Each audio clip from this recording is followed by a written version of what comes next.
नमस्कार दोस्तों, स्टूडेंट्स में आपका बहुत बहुत स्वागत है।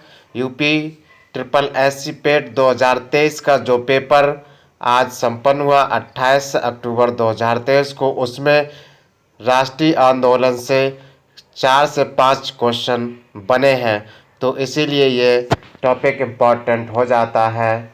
चलिए स्टार्ट करते हैं। स्वाधीनता आंदोलन के प्रारंभिक वर्ष। भारतीय राष्ट्रीय कांग्रेस की स्थापना 1885 ईस्वी में ए.ओ. हुम द्वारा की गई थी। इसका पहला अधिवेशन 28 दिसंबर 1885 को बम्बई स्थित गोकुलदास तेजपाल संस्कृत विद्यालय में आयोजित किया गया था। बहुत ही ज्यादा ये डेट याद रखना है। और कहां पर? गोकुलदास तेजपुर संस्कृत महाविद्यालय में आयोजित हुई थी। इसमें कुल 72 मेंबर्स ने भाग लिया था। भारतीय राष्ट्रीय कांग्रेस की जब स्थापना हो रही थी 1885 में, तब इसमें कितने 72 मेंबर्स ने भाग लिया था।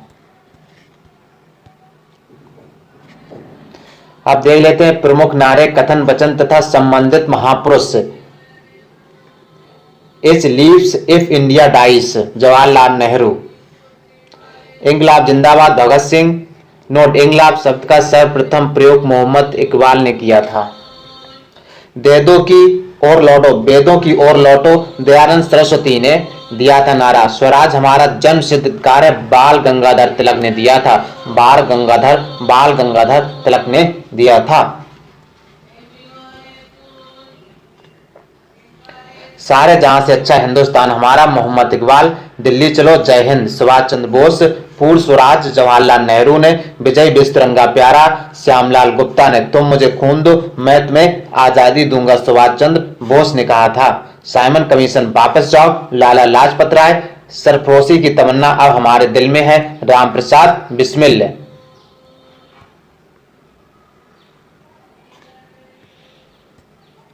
सत्यमेव जयते मुंडक उपनिषद से लिया गया। किससे? मुंडक उपनिषद से लिया गया। हे राम, महात्मा गांधी। वंदे मातरम, बंकिम चंद्र चटर्जी। जनगण मन, रविंद्रनाथ टैगोर। आराम हराम है, जवाहरलाल नेहरू। जय जवान जय किसान, लाल बहादुर शास्त्री। जय जवान जय किसान जय विज्ञान, अटल बिहारी वाजपेयी। भारतीय राष्ट्रीय कांग्रेस के पहले अधिवेशन की अध्यक्षता व्योम चंद बनर्जी, डब्ल्यू.सी. बनर्जी ने की थी। इसके पहले महासचिव स्वयं ए.ओ. हुम थे। बहुत ही इंपॉर्टेंट कि राष्ट्रीय कांग्रेस के पहले अधिवेशन की अध्यक्षता व्योम चंद बनर्जी ने की थी, याद रखना है। भारतीय राष्ट्रीय कांग्रेस की स्थापना 1885 के समय भारत का वायसराय लॉर्ड डफरिन था। कार्यकाल 1884-1888 याद रखेंगे। लॉर्ड डफरिन ने कांग्रेस का यह कहकर मजाक उड़ाया था कि यह सूक्ष्मदर्शी अल्पसंख्यकों की संस्था है। सूक्ष्मदर्शी अल्पसंख्यकों की संस्था है। डफरिन ने कांग्रेस का मजाक उड़ाया था।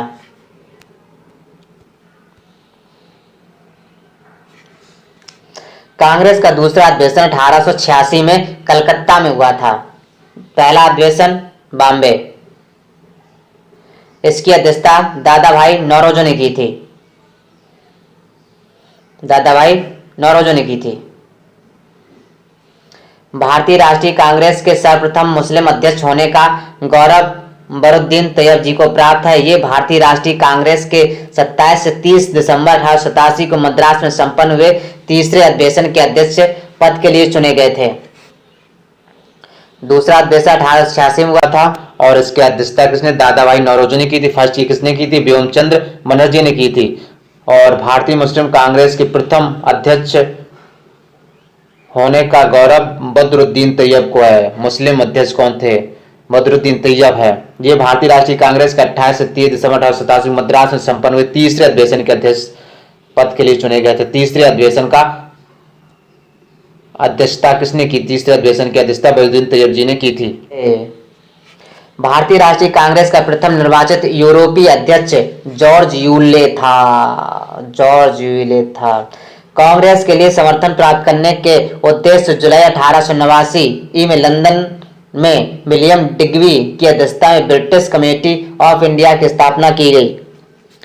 भारतीय राष्ट्रीय कांग्रेस तथा मुस्लिम लीग दोनों ने वर्ष 1916 में लखनऊ में अधिवेशन किया।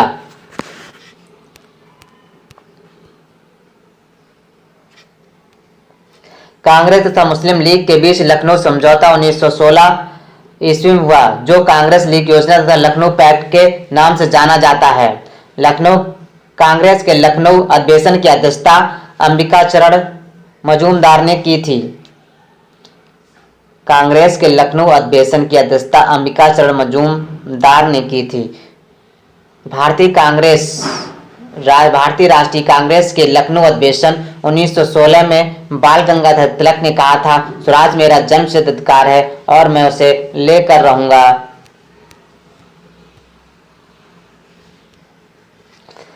1900 ईस्वी में करजन ने कहा था, कांग्रेस अब लड़खड़ा रही है और जल्द ही गिरने वाली है। मेरा सबसे बड़ा मकसद भी यही है कि मेरे भारत प्रवास के दौरान ही इस पार्टी का अंत हो जाए।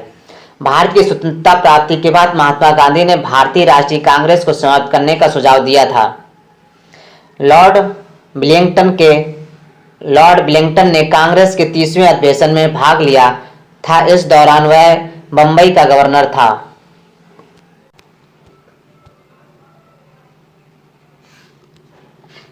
यह अधिवेशन मुंबई में वर्ष 1915 में आयोजित किया गया। महात्मा गांधी ने केवल एक बार वर्ष 1924 से बेलगांव अधिवेशन की अध्यक्षता की थी। सरोजिनी नायडू 1879 से 1949 प्रख्यात कवयित्री और राष्ट्रवादी नेत्री थी। वर्ष 1925 में कानपुर में हुए भारतीय राष्ट्रीय कांग्रेस के 40वें वार्षिक अधिवेशन में कांग्रेस की प्रथम भारतीय महिला अध्यक्ष बनी।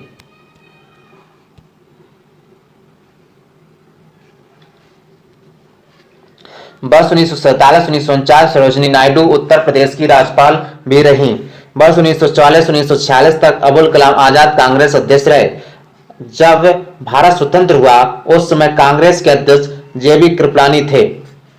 रविन्द्रनाथ टैगोर द्वारा मूल रूप से बांग्ला में रचित और संगीतबद्ध जनगण मन के हिंदी संस्करण को संविधान सभा ने भारत के राष्ट्रगान के रूप में 24 जनवरी 1950 को अपनाया था। 24 जनवरी 1950 डेट को याद रखेंगे।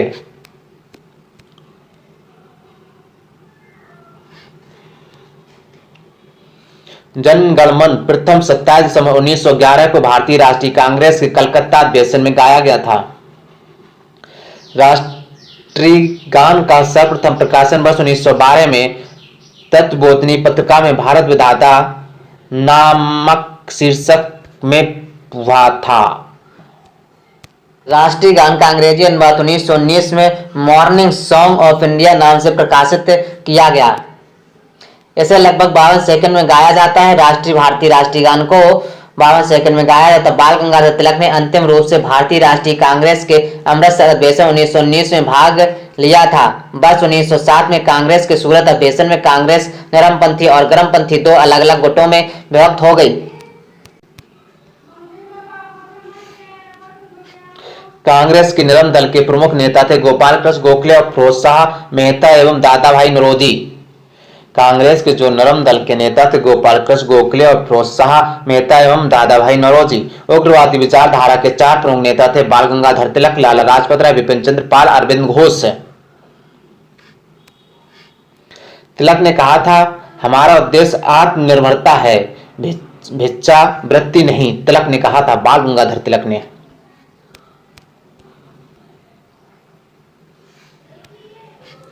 लाला लाजपत राय, बाल गंगाधर तिलक तथा विपिन चंद्र पाल को लाल बाल पाल के नाम से भी जाना जाता है। लाला लाजपत राय ने इटली के क्रांतिकारी राष्ट्रपिता मैजनी के जीवन वृत्त को पढ़ने के बाद उन्हें अपना राजनीतिक गुरु माना। वल्लभ भाई पटेल को भारतीय बिस्मार्क के रूप में जाना जाता है। सर वैलेंटाइन स्रोल ने तिलक को कहा, भारत में अशांति का जन्मदाता कहा था। तिलक ने महाराष्ट्र में शिवाजी महोत्सव तथा गणपति पर्व आरंभ किए ताकि जनता में राष्ट्र सेवा की भावना जागे। बाल गंगाधर तिलक ने 1 अगस्त 1920 को हुई मृत्यु के बाद उनकी अर्थी को महात्मा गांधी के साथ मौलाना शौकत अली तथा डॉक्टर सैफुद्दीन किचलू ने उठाया था। स्वदेशी तथा सबने अवज्ञा आंदोलन, महात्मा गांधी तथा अन्य नेताओं की भूमिका। ब्रिटिश सरकार ने 20 जुलाई 1905 को बंगाल विभाजन के निर्णय की घोषणा कर दी थी। 16 अक्टूबर 1905 को बंगाल विभाजन प्रभावी हो गया। इस दिन पूरे बंगाल में शोक दिवस के रूप में मनाया गया।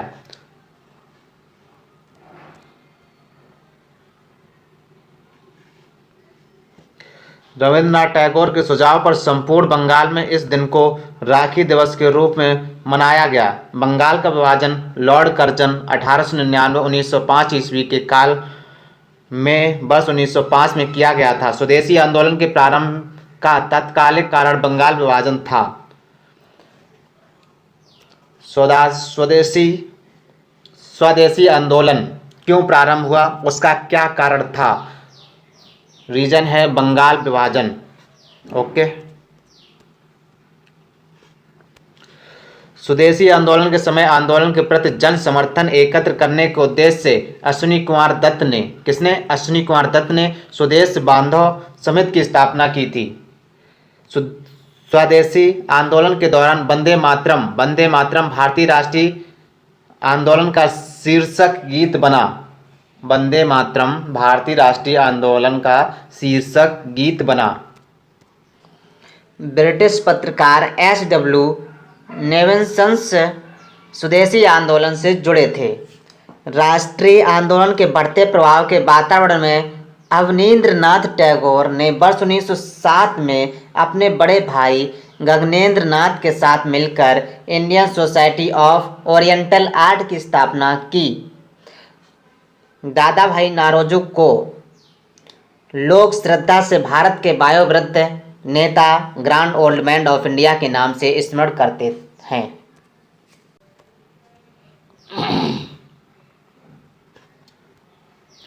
अठारह ईस्वी में दादा भाई नौरोजी पहले भारतीय थे जो उदारवादी दल की ओर से फिन्सबरी से ब्रिटिश संसद के सदस्य चुने गए। दादा भाई नौरोजी पहले भारतीय थे जो एल्फिंस्टन कॉलेज बम्बई में गणित एवं भौतिकी के प्रोफेसर नियुक्त हुए थे।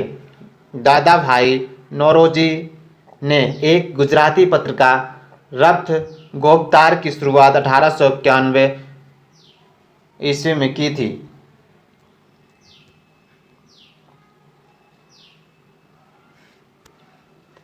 वर्ष 1907 में मुस्लिम लीग का वार्षिक अधिवेशन कराची में तथा वर्ष 1908 में अमृतसर में हुआ था। वर्ष 1908 में लंदन में मुस्लिम लीग की एक शाखा सैयद अमीर अली ने स्थापित की। वर्ष 1905 में लॉर्ड कर्जन के स्थान पर लॉर्ड मिंटो को भारत का वायसराय नियुक्त किया गया तथा जॉन मार्ले को भारत सचिव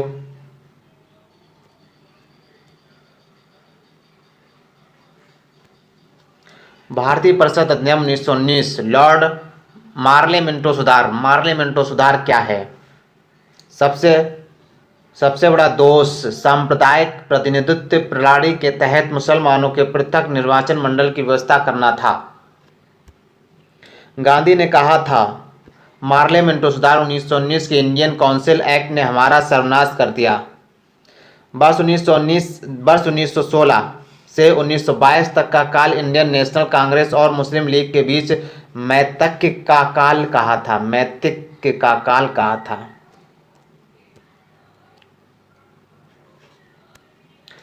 अप्रैल 1916 में तिलक ने एवं सितंबर 1916 में एनी बेसेंट ने अपनी होम रूल लीग की स्थापना की। बेसेंट ने कॉमनवेल्थ और न्यू इंडिया तथा तिलक ने मराठा और केसरी के माध्यम से अपनी लीग का प्रचार किया। तिलक द्वारा स्थापित होम रूल लीग के प्रथम अध्यक्ष जोसेफ बैप्टिस्टा तथा सचिव N.C. केलकर थे।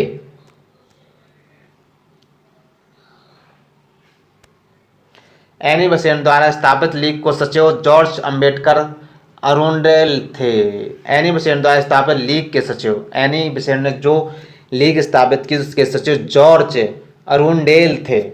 मोहनदास करमचंद गांधी का जन्म 2 अक्टूबर 1869 को गुजरात के पोरबंदर नामक स्थान पर हुआ। उनकी प्रारंभिक शिक्षा राजकोट में हुई। महात्मा गांधी का अल्पवयी 13 वर्ष में ही कस्तूरबा गांधी के साथ विवाह हुआ था। करमचंद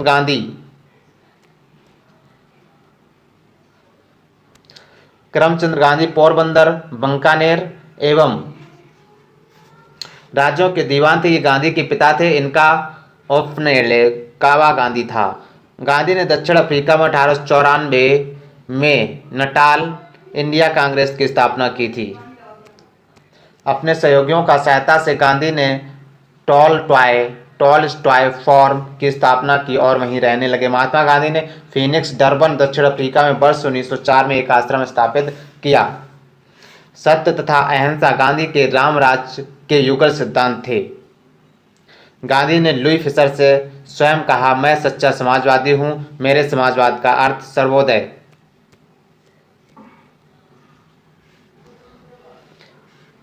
गांधी के समाजवाद में मार्क्सवाद की भी झलक मिलती है।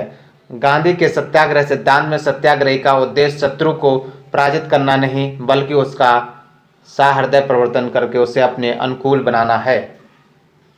गांधी जी 24 वर्ष की उम्र में 1893 में एक गुजराती व्यापारी दादा अब्दुल्ला का मुकदमा लड़ने के लिए दक्षिण अफ्रीका डरबन गए थे।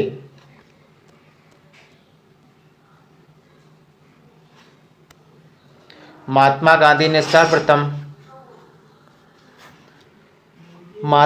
सर्वप्रथम वर्ष 1901 में आयोजित कांग्रेस के कलकत्ता अधिवेशन में भाग लिया था।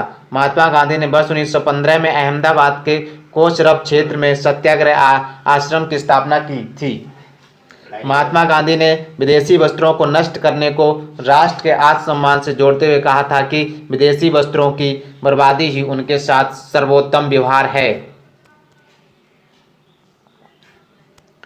धर्मनिरपेक्ष लेखकों में गांधीवादी विचारधारा को थोरो, रस्किन और टॉलस्टॉय ने सबसे अधिक प्रभावित किया।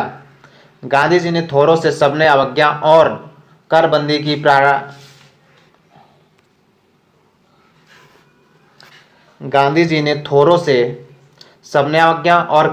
की प्रेरणा पाई। गांधी जी ने जाति विहीन अछूतों की दशा में सुधार करने के लिए कठोर संघर्ष किया। गांधी जी कहते थे कि हरिजन सेवा मेरा जीवन श्वास है, इसलिए इसके बिना मैं एक क्षण भी जिंदा नहीं रह सकता। वर्ष 1917 और 1918 के आरंभ में गांधी जी ने 3 संघर्षों चंपारण आंदोलन, बिहार, अहमदाबाद और खेड़ा दोनों गुजरात में हिस्सा लिया। चंपारण तथा खेड़ा आंदोलन किसानों का आंदोलन था, जबकि अहमदाबाद का आंदोलन औद्योगिक मजदूरों का आंदोलन था।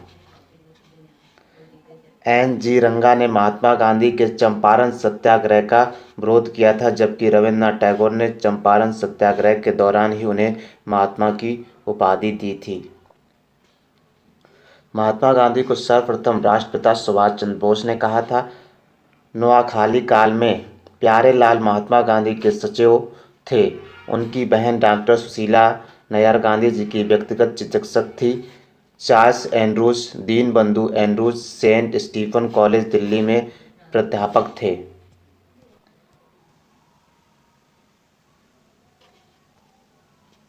एंड्रूज वर्ष 1925 और 1927 में ऑल इंडिया ट्रेड यूनियन के अध्यक्ष भी रहे। गांधी जी ने वर्ष 1903 में जोहान्सबर्ग में अपनी लॉ कन्फर्म स्थापित की थी, जहां वे वर्ष 1910 तक रहे थे। बिहार में हुआ चंपारण सत्याग्रह भारत में गांधी जी का प्रथम सत्याग्रह था। फरवरी 1918 में इंद्र नारायण द्विवेदी, गौरीशंकर मिश्र और मदन मोहन मालवीय के प्रयासों से यूपी किसान सभा की स्थापना हुई। वर्ष 1920 में बाबा रामचंद्र के प्रयासों से प्रतापगढ़ में अवध किसान सभा का गठन हुआ। सहजानंद सरस्वती बिहार प्रांतीय किसान सभा के संस्थापक थे। वर्ष 1936 में लखनऊ में अखिल भारतीय किसान कांग्रेस की स्थापना हुई, जिसका नाम बाद में बदलकर अखिल भारतीय किसान सभा कर दिया गया। इसका अध्यक्ष स्वामी सहजानंद को तथा महासचिव एन.जी. रंगा को बनाया गया। सितंबर 1946 में बंगाल की प्रांतीय किसान सभा द्वारा तेभागा आंदोलन प्रारंभ किया गया। बी.पी. वाडिया के नेतृत्व में 1918 में स्थापित मद्रास मजदूर संघ भारत का प्रथम आधुनिक मजदूर संगठन था।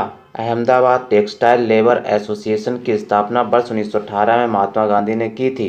भारत में trade union Congress, Akhil Bharatiya trade union Congress की स्थापना एन.एम. जोशी द्वारा 31 अक्टूबर 1920 को भारत में अखिल भारतीय ट्रेड यूनियन कांग्रेस की स्थापना एन.एम. जोशी द्वारा 31 अक्टूबर 1920 को बम्बई में की गई। अखिल भारतीय ट्रेड यूनियन कांग्रेस के प्रथम अध्यक्ष लाला लाजपत राय थे तथा उपाध्यक्ष जोसेफ बैप्टिस्टा एवं महामंत्री दीवान चवनलाल बजाज थे। अखिल भारतीय ट्रेड यूनियन कांग्रेस का प्रथम विभाजन वर्ष 1929 में नागपुर अधिवेशन हुआ था। इस समय जवाहरलाल नेहरू इसके अध्यक्ष थे। कम्युनिस्ट इंटरनेशनल की स्थापना मार्च 1919 में व्लादिमीर इलियच लेनिन और रूसी पार्टी बोल्शेविक द्वारा की गई थी। ट्रेड यूनियन आंदोलन के क्रांतिकारी चरण का समय वर्ष 1926-1939 तक माना जाता है। वर्ष 1940 में रेडिकल डेमोक्रेटिक दल की स्थापना M.H. राय ने की थी। न्यायाधीश सिडनी रोलेट सुझावों पर मार्च 1919 में पाटिल विधेयक रोलेट एक्ट के नाम से जाना गया। रोलेट अधिनियम के द्वारा अंग्रेजी सरकार जिसको चाहे जब तक चाहे बिना मुकदमा चलाए जेल में बंद रख सकती थी। इसलिए इस कानून को बिना वकील, बिना अपील तथा बिना दलील का कानून कहा गया।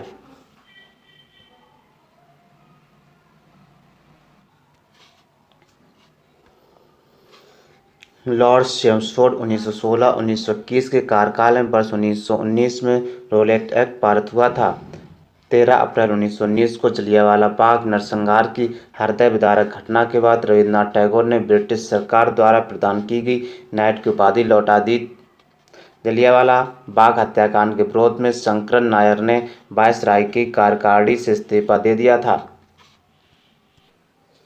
जनरल डायर को उसके अपराध के लिए नौकरी से हटना पड़ा, किंतु ब्रितानी अखबारों ने उसे ब्रिटिश साम्राज्य का रक्षक एवं ब्रितानी लॉर्ड सभा ने उसे ब्रिटिश साम्राज्य का शेर कहा। सरकार ने जनरल डायर की सेवाओं के लिए उसे मान की तलवार की उपाधि दी।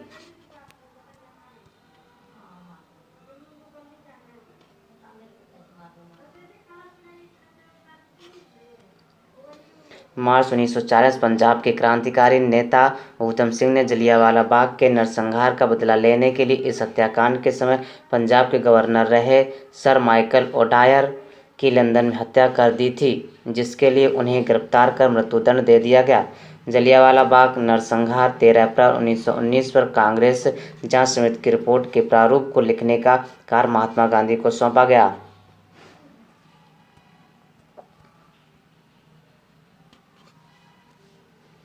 जलियांवाला बाग नरसंहार को मॉन्टूग ने निवारक हत्या की संज्ञा दी। दीनबंधु C.A. पेनरोज ने जलियांवाला बाग हत्याकांड को जानबूझकर की गई क्रूर हत्या कहा था। खिलाफत आंदोलन प्रारंभ करने का श्रेय मुख्यतः अली बंधुओं शौकत अली एवं मोहम्मद अली को दिया जाता है। दिल्ली में 23 नवंबर 1919 को होने वाले खिलाफत कमेटी के सम्मेलन की अध्यक्षता महात्मा गांधी को प्रदान की गई।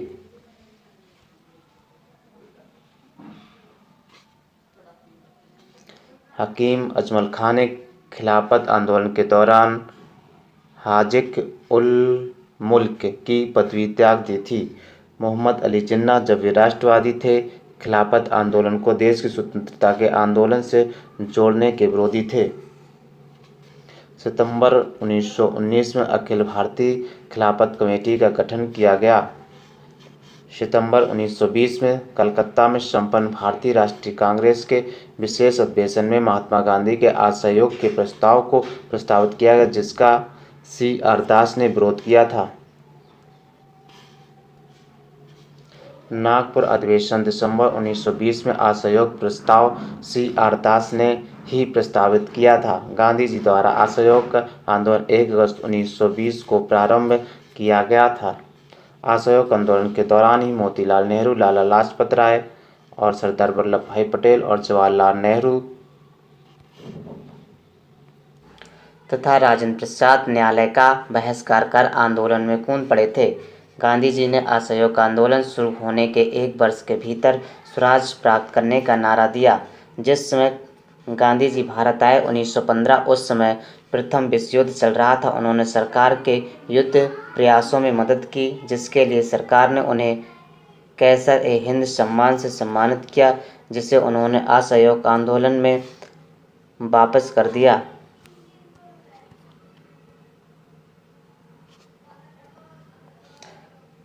जमनालाल बजाज ने अपनी राय बहादुर की उपाधि वापस कर दी। चौरी चौरा कांड की वास्तविक तिथि 4 फरवरी 1922 से चौरी चौरा कांड से क्षुब्ध होकर महात्मा गांधी ने असहयोग आंदोलन वापस ले लिया। 12 फरवरी 1922 को बारदोली में भी कांग्रेस की बैठक में आंदोलन को स्थगित करने का निर्णय लिया गया। असहयोग आंदोलन के दौरान रविन्द्रनाथ टैगोर ने विदेशी वस्त्रों को जलाए जाने को अविवेकी या निष्ठुर बर्बादी कहा था।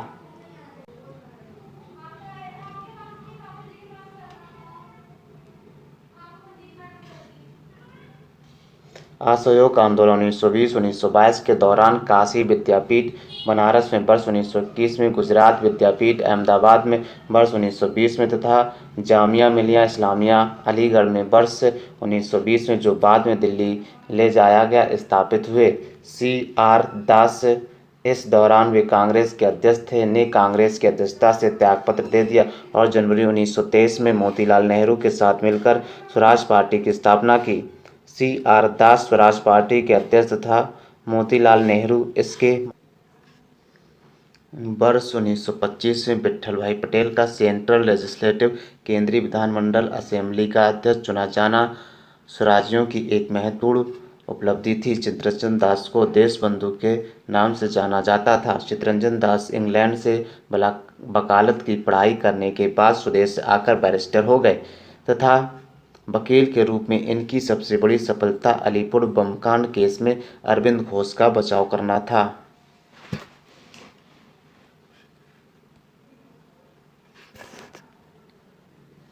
चित्तरंजन दास ने कहा था, स्वराज आम जनता के लिए होना चाहिए, केवल वर्गों के लिए नहीं। 16 दिसंबर 1922 को इंडिपेंडेंट पार्टी बनाने का निर्णय मदन मोहन मालवीय तथा मोतीलाल नेहरू ने लिया था। जॉन साइमन की अध्यक्षता में गठित साइमन आयोग में कुल 7 सदस्य थे। कितने? कुल 7 सदस्य थे। चूंकि इसमें सभी सदस्य अंग्रेज थे तथा कोई भी भारतीय इसका सदस्य नहीं था, इसलिए भारतीयों ने इसे श्वेत कमीशन कहकर इसका बहिष्कार एवं विरोध किया। साइमन कमीशन के अध्यक्ष सर जॉन साइमन उदारवादी दल लिबरल पार्टी के सदस्य थे, जबकि भारत की स्वतंत्रता 1947 के समय ब्रिटिश प्रधानमंत्री क्लीमेंट एटली इस कमीशन लेबर पार्टी के सदस्य के रूप में शामिल थे। लाहौर में साइमन कमीशन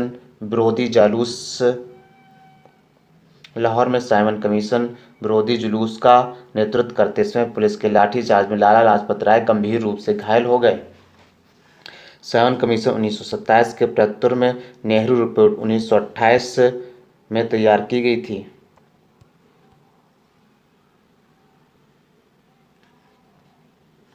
नेहरू रिपोर्ट 1928 में भारत के लिए पूर्ण स्वतंत्रता के स्थान डोमिनियल स्टेट अधिराज्य का दर्जा की बात की गई थी।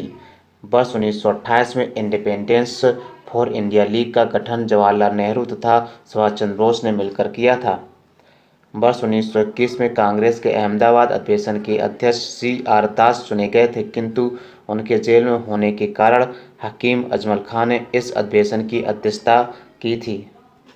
कांग्रेस कार्य समिति द्वारा 2 जनवरी 1930 की अपनी बैठक में यह निर्णय लिया गया कि 26 जनवरी 1930 का दिन पूर्ण स्वराज दिवस के रूप में मनाया जाएगा तथा 26 जनवरी को प्रत्येक वर्ष पूर्ण स्वाधीनता दिवस के रूप में।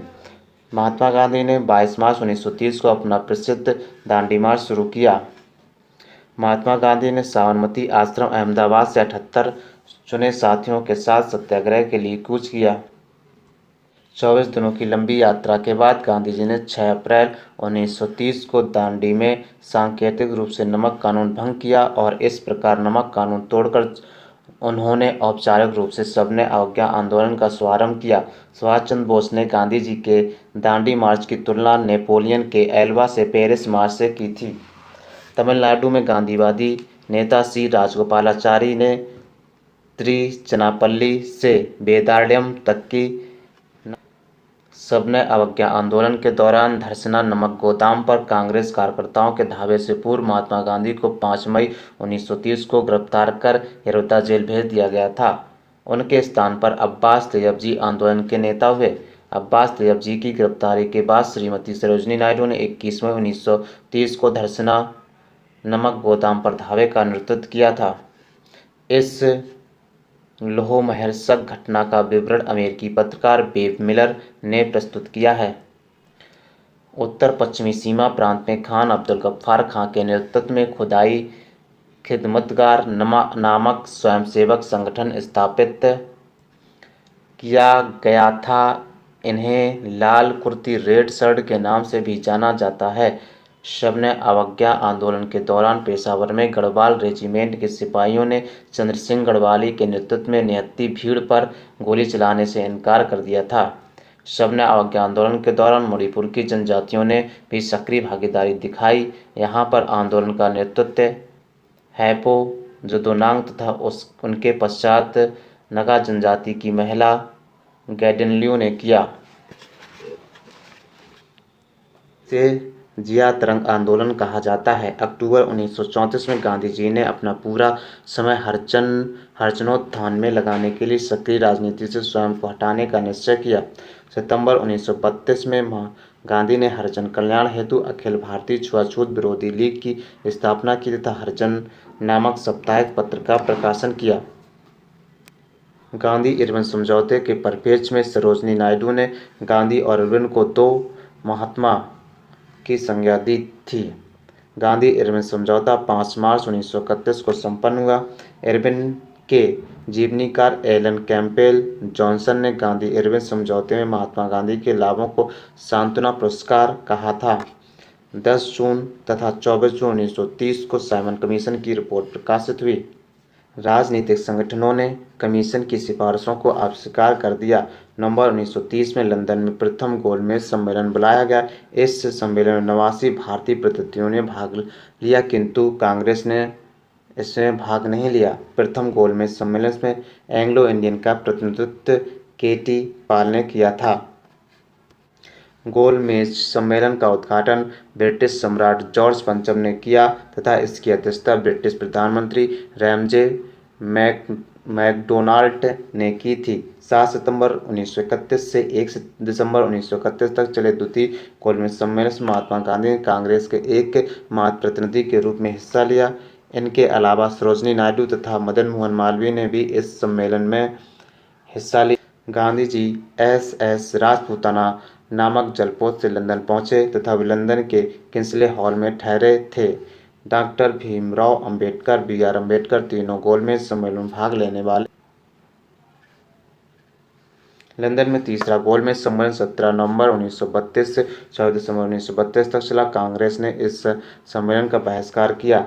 गांधी इरविन समझौते दिल्ली समझौते को मंजूरी देने के लिए सरदार वल्लभ भाई पटेल की अध्यक्षता में 26 से 31 मार्च 1931 को कांग्रेस का कराची अधिवेशन हुआ। कराची अधिवेशन में पहली बार कांग्रेस ने मौलिक अधिकारों और राष्ट्रीय आर्थिक कार्यक्रमों से संबंधित प्रस्ताव पारित किया। कराची अधिवेशन की अध्यक्षता वल्लभ भाई पटेल ने की थी। कराची अधिवेशन में कुछ लोगों के विरोध करने पर गांधी जी ने कहा था, गांधी मर सकता है, गांधीवाद नहीं। यह पहला अवसर था जब पूर्ण स्वराज को कांग्रेस द्वारा परिभाषित किया गया। वर्ष 1931 में भारतीय राष्ट्रीय कांग्रेस के कराची अधिवेशन में पारित मूल अधिकारों तथा आर्थिक कार्यक्रम पर संकल्प पंडित जवाहरलाल नेहरू ने प्रारूपित किया था तथा M.N. राय ने इसमें सहयोगी की भूमिका निभाई थी। सुभाष चंद्र बोस ने भारतीय राष्ट्रीय कांग्रेस के कराची अधिवेशन 1931 को महात्मा गांधी की लोकप्रियता और सम्मान की पराकाष्ठा माना है।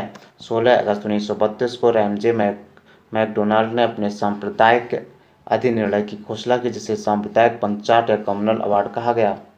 गांधी जी ने अपना पहला आमरण अनशन फास्ट अनटू डेथ 20 सितंबर 1932 को कलकत्ता जेल में रहते हुए ब्रिटिश प्रधानमंत्री रैमजे मैकडोनाल्ड के सांप्रदायिक निर्णय कम्युनल अवार्ड के विरुद्ध प्रारंभ किया। 14 दिसंबर 1932 को पूना समझौता हस्ताक्षरित हुआ। दलित वर्ग की ओर से डॉक्टर अम्बेडकर तथा हिंदू जाति की ओर से पंडित मदन मोहन मालवीय ने पूना समझौते पर हस्ताक्षर किए।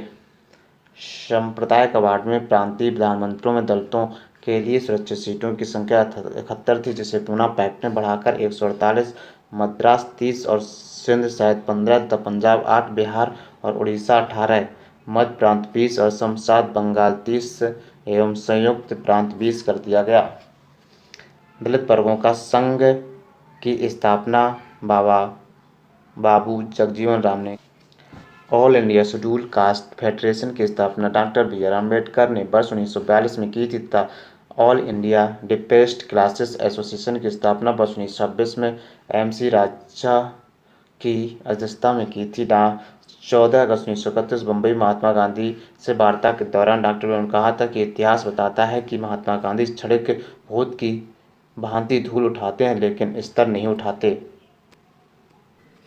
जयप्रकाश नारायण को लोक नायक के रूप में भी जाना जाता है। वर्ष 1935 के भारत सरकार अधिनियम के आधार पर फरवरी 1937 प्रांतीय विधानमंडलों के चुनाव हुए, जिनमें कांग्रेस ने अपने प्रतिनिधि दलों का सफाया करते हुए 5 प्रांतों मद्रास, बिहार तथा मध्य प्रांत, संयुक्त प्रांत और उड़ीसा में पूर्ण बहुमत प्राप्त किया।